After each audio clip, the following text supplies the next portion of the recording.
Imagina un tiempo donde ser cristiano era firmar una sentencia de muerte, donde cada reunión era un acto de valentía y cada decisión de fe podía desatar una masacre.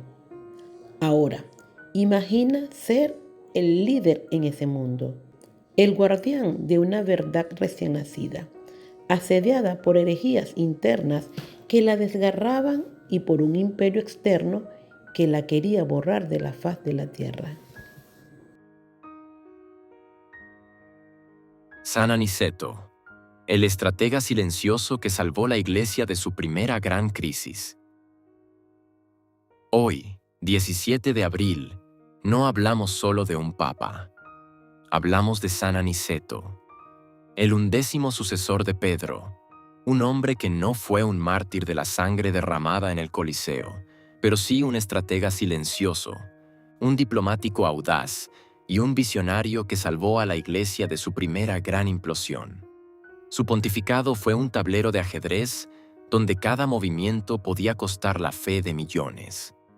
Como un hombre de Siria, en el corazón de una Roma hostil, logró mantener unida una iglesia fragmentada por la liturgia y la doctrina, enfrentándose a gigantes teológicos y a la espada imperial? Su historia es la de un líder que, con astucia, caridad y una fe inquebrantable, forjó el futuro del catolicismo tal como lo conocemos. Prepárate para un relato de intrigas, sabiduría y supervivencia. Esta es la historia del Papa Aniceto, el estratega que, desde las sombras, forjó la unidad de la Iglesia en sus horas más oscuras. Corría el año 155 después de Cristo en Roma, la capital del mundo. Era un hervidero de culturas, dioses y peligros. Para los cristianos, era un polvorín. Las catacumbas no eran solo cementerios, eran refugios, capillas secretas, el único lugar donde la palabra de Cristo podía susurrarse sin el miedo constante a la legión. El emperador Marco Aurelio, un filósofo estoico, paradójicamente, veía a los cristianos no como una religión, sino como una amenaza al orden social. Su terquedad en no adorar a los dioses romanos era considerada traición. Ser obispo de Roma en este escenario no era un honor, era una sentencia a vivir bajo la espada de Damocles. Y en este ambiente asfixiante, un hombre de Siria, Aniceto, fue llamado a sentarse en la cátedra de Pedro. El asombroso duelo de titanes, Aniceto versus Policarpo. El mayor desafío de Aniceto no llegó con la sangre de los mártires, sino con una visita inesperada. Un anciano venerado, de casi 90 años, discípulo directo de San Juan Apóstol, obispo de Esmirna, San Policarpo.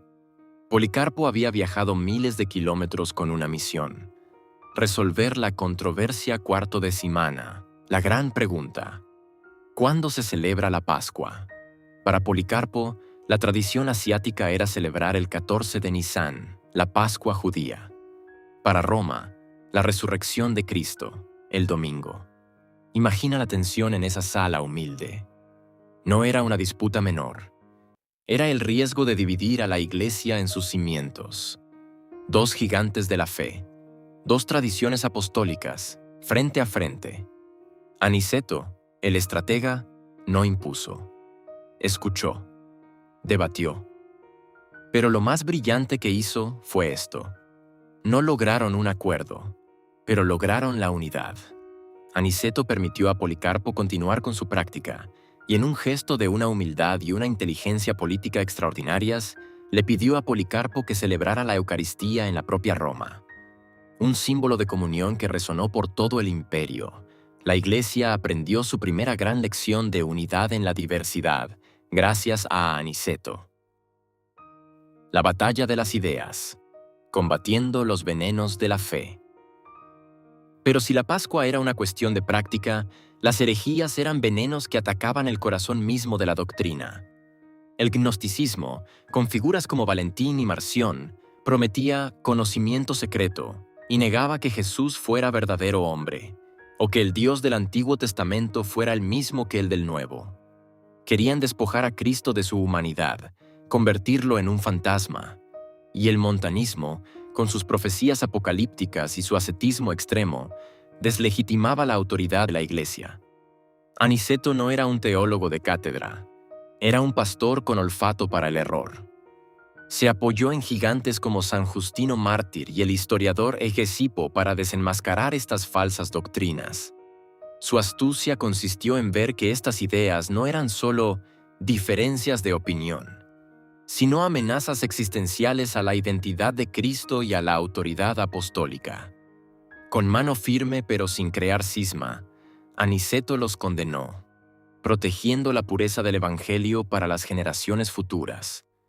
Fue el primer control de calidad doctrinal de la Iglesia. El mártir silencioso. Una vida consumida por la causa. La Roma de Aniceto no era un lugar seguro. La vida de un papa en ese entonces no terminaba en una jubilación tranquila. Aunque no hay crónicas que narren su crucifixión o su decapitación en el circo, la Iglesia lo venera como mártir. ¿Por qué? Porque su vida fue un martirio constante, un martirio por el celo. Imagina el estrés, la vigilancia, la constante amenaza de la denuncia. Cada Eucaristía celebrada en una catacumba, cada carta enviada, cada hereje confrontado, era un acto que podía costarle la vida. Aniceto vivió cada día consumiéndose por la Iglesia, agotando sus fuerzas en la defensa de la verdad y la búsqueda de la unidad. Su cuerpo no fue destrozado por la tortura, pero su espíritu y su energía vital se consumieron en la lucha silenciosa por preservar la fe.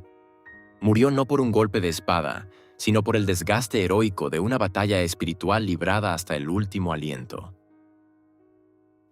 El legado inmortal, un faro de unidad y fe.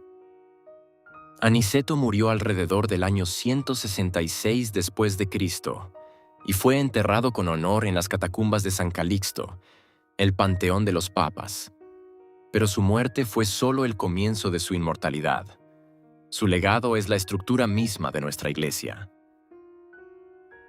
La primacía romana, su liderazgo fuerte y su capacidad para arbitrar disputas sentaron las bases para el reconocimiento del obispo de Roma como cabeza de la Iglesia universal. La unidad sobre la uniformidad. El episodio de Policarpo nos enseña que las diferencias pueden enriquecer, no dividir, si el amor y la fe son el centro. La defensa de la verdad.